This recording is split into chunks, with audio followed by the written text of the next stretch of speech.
Dice la palabra de Dios así. El Espíritu del Señor, está hablando Jesús.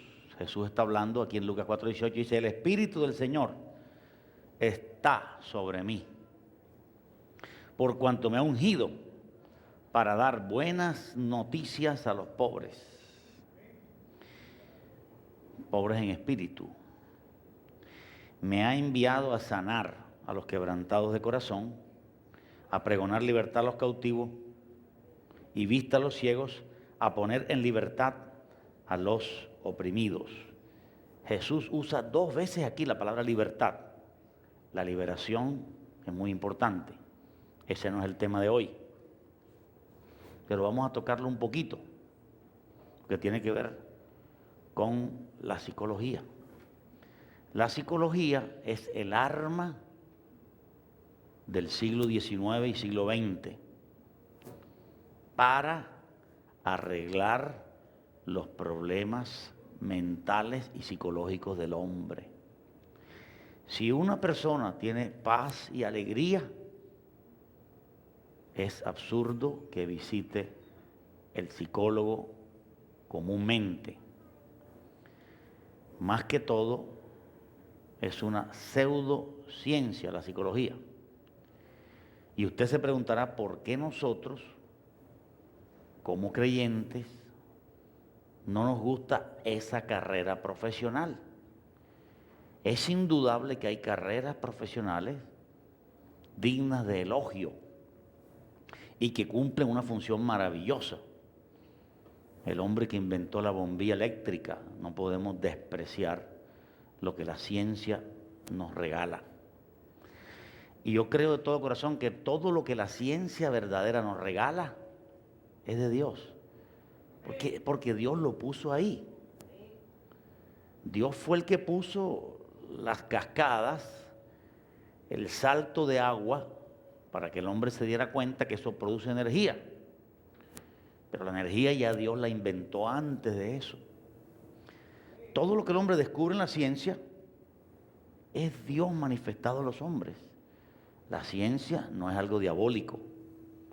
Se necesita científicos y la Iglesia cristiana apoya el descubrimiento científico. Si la Iglesia cristiana fuera multimillonaria, además de invertir en predicación del Evangelio, número 1, además de invertir en sostener a los ministros, número 2, además de invertir en hospitales y clínicas, número 3, además de invertir en escuelas y universidades, número 4, también puede invertir en descubrir cosas que Dios ha puesto. O sea, invertir en el descubrimiento científico. La Iglesia debería invertir, claro, no tiene dinero para hacerlo, pero debería invertir en el descubrimiento científico. Porque la ciencia es de Dios. Dios fue el que puso la cantidad exacta de la gravedad que hay hoy en día. Dios fue el que puso el radio de la Tierra que hay hoy en día. Dios fue el que puso los mares sujetos al centro de gravedad. Dios fue el que puso los microbios, los animales, las radiaciones que el hombre ha ido descubriendo, y todavía el hombre no ha descubierto ni la mitad. ¿Cuántos dicen gloria a Dios? O sea que la ciencia es de Dios. Gloria a Jesús. Luis Pasteur descubrió y aportó muchísimo a través del descubrimiento de los antibióticos para el mundo de hoy. Sin eso, millones de personas hubieran muerto ya. Esto es un descubrimiento científico. Dios le está mostrando al hombre que para matar ese animal hay que usar esta sustancia. Todo lo que es matar lo malo es de Dios. El hombre no puede matar nada malo si no es de Dios. A través de la ciencia, Dios también se revela al mundo. Si como cristiano usted salga de su ignorancia que lo científico es malo. No. Lo científico es de Dios. Es de Dios que alguien descubra una llanta con aire o sin aire, o que se infle o que no se infle, con tal de mejorar el funcionamiento. Eso es de Dios. Yo estoy seguro que hay un carro mejor que el que tenemos actualmente. Que el hombre no lo ha descubierto es otra cosa. Pero si el hombre empieza a buscar a Dios, va a encontrar un carro que no contamina, un carro mejor, un carro que protege mejor al cliente o al paciente o al que maneja el carro. El hombre no ha podido descubrir más porque el hombre se ha encerrado en su pecado. Así que en descubrimiento científico estamos a medio camino, o menos quizá. Pero la psicología no es una ciencia. ¿Aló? La psicología no es una ciencia. Sin embargo, la mayor parte de los habitantes del mundo, incluyendo una cantidad de pastores, una legión de pastores, cree que la psicología debe ser metida dentro de la teología. Y ahí Satanás se burló, porque la psicología no cabe dentro del cristianismo, ni tampoco cabe en el mundo secular. Es más, la psicología, queridos hermanos, nos está robando almas de las que nosotros pudiéramos salvar. Nos las está robando y las tiene bajo su uña en este mismo momento. Por eso nosotros predicamos para que la gente tenga luz sobre dónde le entra el agua al coco. Porque nosotros en ignorancia pensamos, tengo un problema psicológico, tengo ciertos temores, voy donde el psiquiatra para que él me solucione el problema. Eso no es correcto. Porque la solución a ese problema espiritual está en la palabra de Dios. Y si la psicología quiere sustituir el cristianismo, entonces estamos cerca del fin. En Lucas 4:18 Jesús está diciendo, me ha enviado, Él está diciendo, Dios me ha enviado a sanar a los quebrantados de corazón, sanidad interior. La sanidad interior la hace Dios, no la psicología. La sanidad interior es producto del Espíritu Santo de Dios, no de la psicología, ni de la psiquiatría. Estas son pseudociencias. Cualquiera que estudie un poquito de esta pseudociencia y la compare con la palabra de Dios, esa es la ventaja de estudiar la palabra de Dios. Porque cuando tú estudias la palabra de Dios, te das cuenta que la matemática es de Dios, pero que la psicología no. Aleluya. Porque la matemática es algo concreto. Tú sumas 10 más 10 y da 20. La matemática es algo concreto. Si un gordo se tira a 4 metros de altura, hay que calcular cuántos kilos y la altura y se puede partir una costilla por el peso. La matemática no falla. Pero si es un delgadito, no se va a partir la costilla por el peso. Por ejemplo, la matemática sí es exacta, es científica y es de Dios. ¿Cuántos dicen gloria a Dios? Pero la psicología no es científica. Es un arma del diablo. Y lo estoy diciendo muy fuerte. Para arropar a millones de personas e impedirles la libertad verdadera que ofrece el Señor Jesucristo. La psicología trabaja con terapias psicológicas interminables. Siempre el psicólogo, que de paso les digo que es un negocio muy bien montado, porque es una terapia interminable. La persona tiene que acudir a terapia siempre, siempre, siempre tiene que acudir a terapia, porque si se descuida, se le daña todo el proceso. Sin embargo, Jesús no usó este tipo de terapia repetitiva. Él dice, me ha enviado a sanar a los quebrantados de corazón. Y sanar a los quebrantados de corazón es algo automático, que se sucede en un instante. La persona o está sanada interiormente o no está sanada interiormente. Si a mí me falta perdonar, por ejemplo, voy a sentir que no tengo en mí mismo esa sanidad interior. La sanidad interior es diferente a la liberación. La liberación de demonios también es automática. Si el Señor Jesús dice, saca el demonio sale enseguida. Es automático. Uno puede demorarse echando fuera el demonio hasta que salga, pero en el momento que sale es un segundo. ¿Cuántos dicen gloria a Dios? Lo mismo la sanidad interior. Usted puede estar herido y usted puede pensar que tiene que venir a la iglesia 500 veces para recibir sanidad interior. Eso es mentira. La sanidad interior también es automática. En cualquier momento del culto, en un momento especial donde tú cumples con unos requisitos, Dios sana tu corazón. ¿De qué te sana? De las heridas, de un corazón partido. Cuando un corazón está partido, una pieza está partida y se sana, se resana con hueso duro. Es más o menos la intención, resanar con hueso duro y queda sanado. Esa es la expresión. Sanar algo, unir algo que está partido en piezas. Y lo que rompe el corazón es la ira, la envidia, la traición, las peleas familiares, las enemistades, las peleas con el jefe, las injusticias que uno ve en la calle, en el hogar, en todas partes. Eso es parte del corazón. Y Jesús lo quiere sanar interiormente. Y esa sanidad solo la hace Él. Entonces nosotros como creyentes tenemos que defenderlo a Él y decir y predicarle a este mundo: el único que sana interiormente es Cristo. El único que sana interiormente es Cristo. Lucas 4:18 dice que Cristo sana en el interior y la psicología no lo hace. Porque dos personas no pueden ocupar el mismo cargo en la Biblia al mismo tiempo. O es la psicología o es Cristo el que sana interiormente a una persona. Aleluya.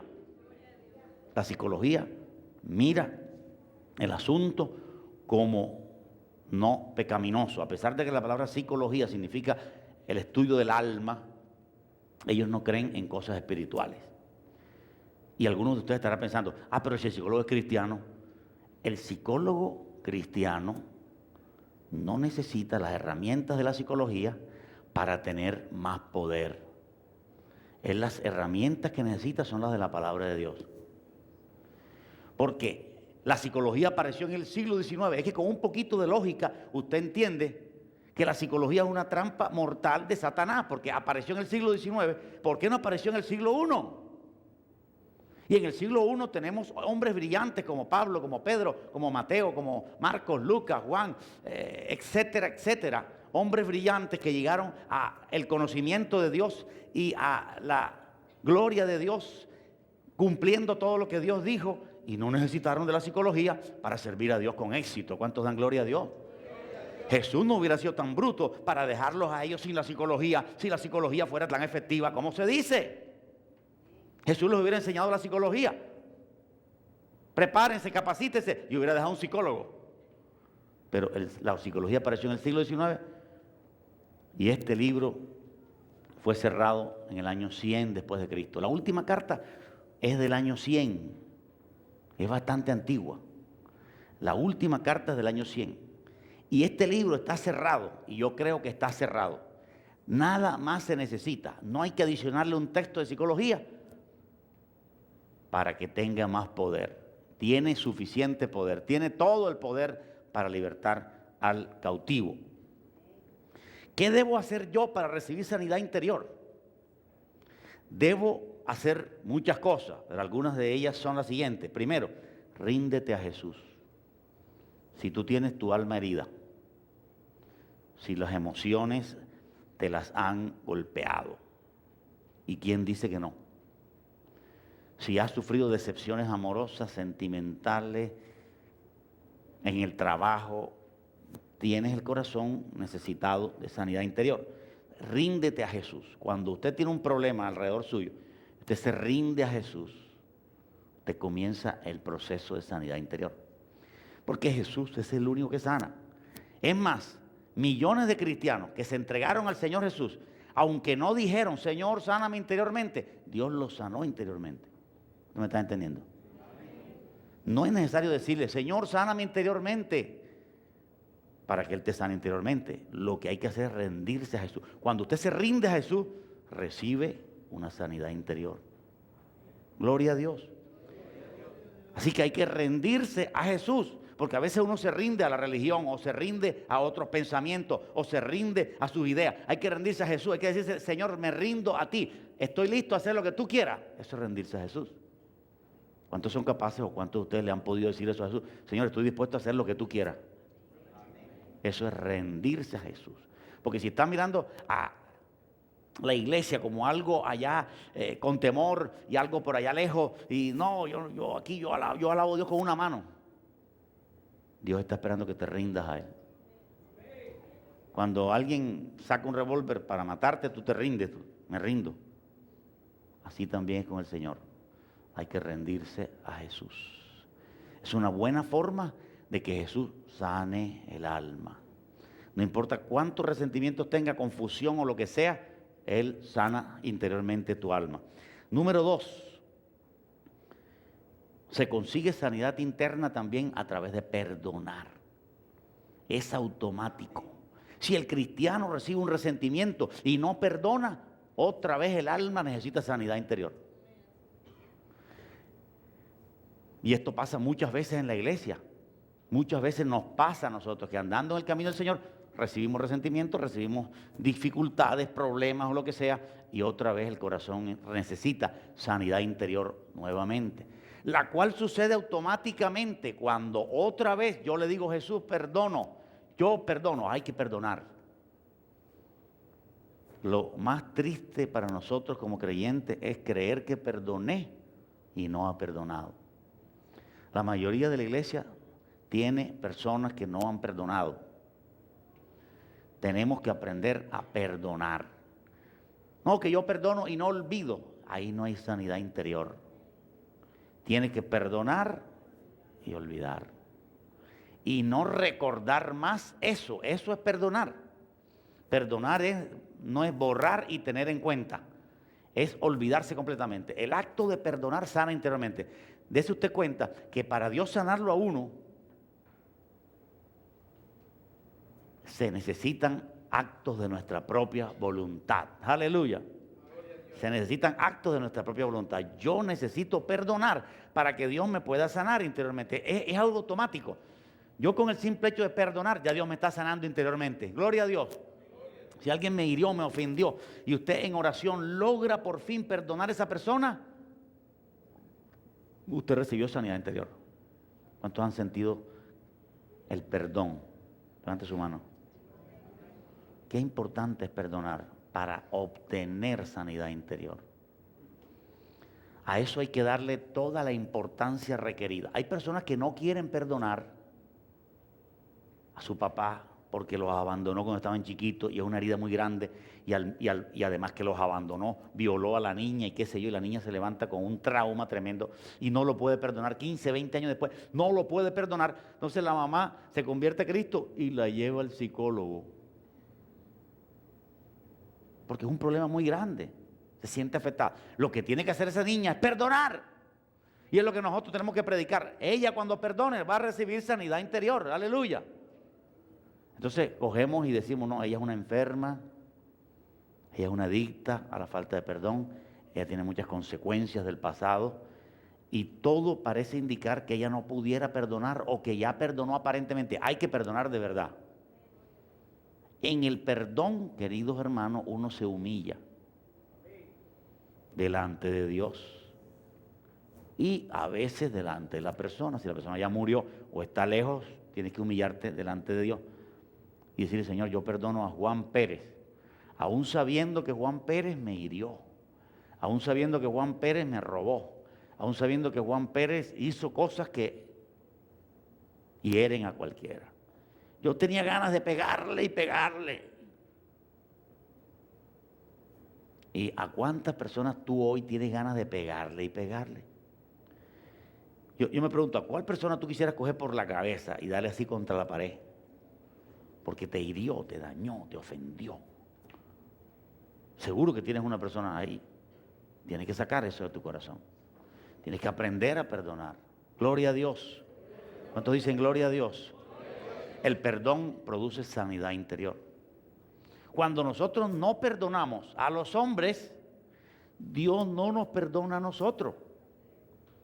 Dice una historia bíblica, una parábola que Jesús contó, que este hombre perdonó a su siervo, el amo perdonó a su siervo, y luego el siervo se encontró con otro siervo menor que él, y por una pequeña deuda estaba ahogándolo. Lo estaba matando y él había perdonado una cantidad grandísima y no quería perdonar unos cuantos centavos que le debían. La palabra enseña algo tremendo. Si tú no perdonas a una persona, Dios te saca tu pasado y te dice: yo te perdoné esto, ahora no te lo perdono. Eso dice la Biblia. Escucha bien, la Biblia dice que Dios echa los pecados al fondo del mar y no los vuelve a sacar nunca más, ni se acuerda de ellos, y pone un letrero que dice prohibido pescar. Pero si tú no perdonas a alguien que te ofende, Dios va en un submarino, saca los pescados del mar, los pecados, no los pescados, saca los pescados del mar y te los pone otra vez en tu espalda. Usted es un pecador. Usted no quiso perdonar a su siervo. Yo te perdoné toda esta deuda y tú no quisiste perdonar de una deuda menor a una persona que te ofendió, porque tú eres el gran cristiano. ¿Cuántos dicen gloria a Dios? Así que Dios puede declararte otra vez culpable antes de morir si tú no perdonas a otra persona. Mira, qué peligro hay para el creyente, ¿verdad? Eso es un peligro. Un peligro que alguien te ofenda a ti y te dé rabia y tú no perdonas a esa persona. Inmediatamente Dios no te perdona tus pecados que ya había perdonado. Dice la Escritura, en esa parábola dice, aquella deuda te perdoné y tú lo quisiste perdonar a tu amigo. Pues entonces ahora ve a la cárcel. Gloria a Dios. Págame lo que me debe. Así que mira qué importante es el perdón. Produce sanidad interior, fuera de que produce liberación. En algunos casos que lo necesite, produce liberación. La psicoterapia dice que usted tiene que estar 50 veces. Si hoy en día una persona como el endemoniado gadareno va al psiquiatra, el psiquiatra se enriquece. Porque hasta las EPS cubren tratamiento psicológico. Entonces, y las otras entidades de salud también lo están cubriendo. En algunos países se cubre el trabajo psicológico como un trabajo muy profesional, muy sofisticado, pero no se cubre la consejería cristiana. Porque el mundo tiene a la iglesia como algo que no vale. Jesús dijo, si el mundo los amara, ustedes fueran del mundo, pero el mundo os aborrece, por eso ustedes no son del mundo. Así que el mundo no le da a la consejería cristiana el valor requerido, ni tampoco lo mete en el plan post, ni lo mete en el plan pre, ni lo mete en ningún plan, porque la consejería cristiana es basura. Y nosotros en esta noche estamos predicando todo lo contrario. La psicología es la que es basura y la consejería cristiana es la que es de Dios. Aleluya.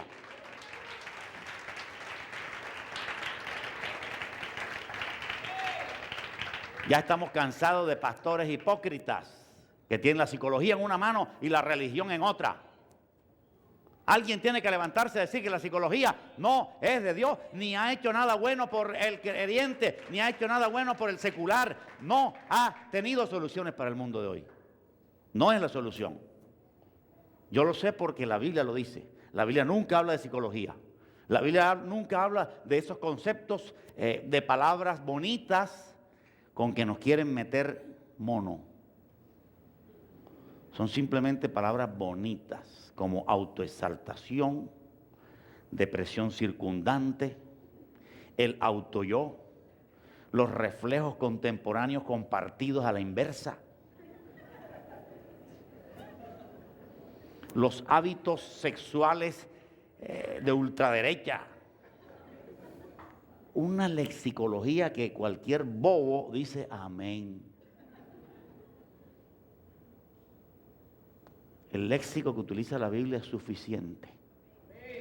Jesús dijo, si alguno quiere venir en pos de mí, niéguese a sí mismo. De eso te cuenta que la psicología no enseña la autonegación. Pero la Biblia sí enseña la autonegación todo el tiempo. Por ejemplo, leamos algunos versículos, 5, que nos habla de la autonegación. Porque la psicología dice lo contrario, que hay que dejarle libertad a las expresiones, que las hormonas hay que darle salida, que a los sentimientos hay que dejarle salida, que a todo hay que dejarle salida.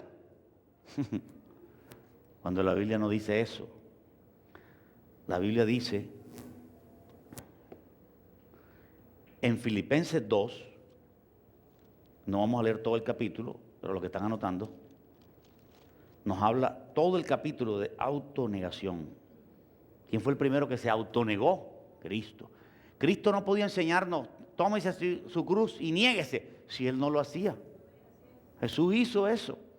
Jesús se negó a sí mismo, se vino desde el cielo a la tierra, dejó la silla vacía, se negó a sí mismo para enseñarnos la autonegación, que es el paso de la gloria.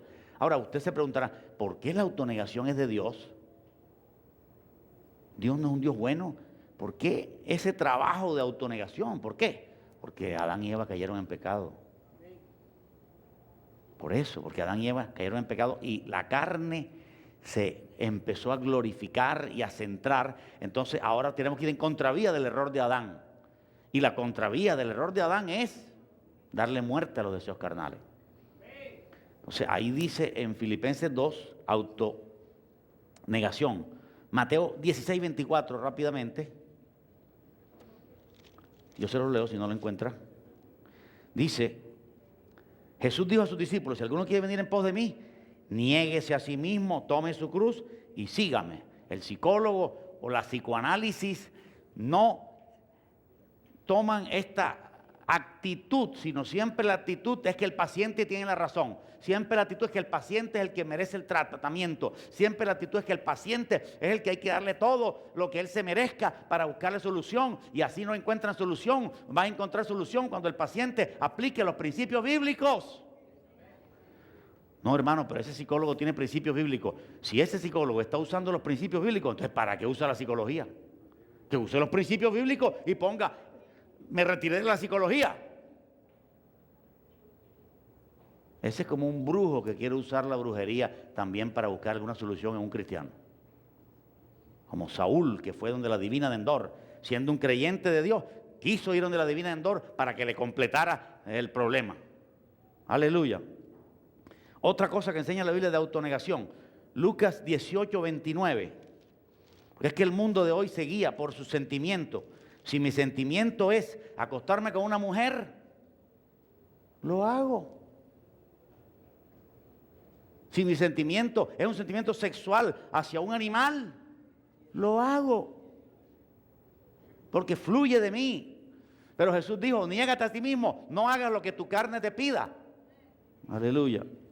Entonces ahí dice en Lucas 18, 29, dice, de cierto os digo que no hay nadie que haya dejado casa o padres o hermanos o mujer o hijos por el reino de Dios.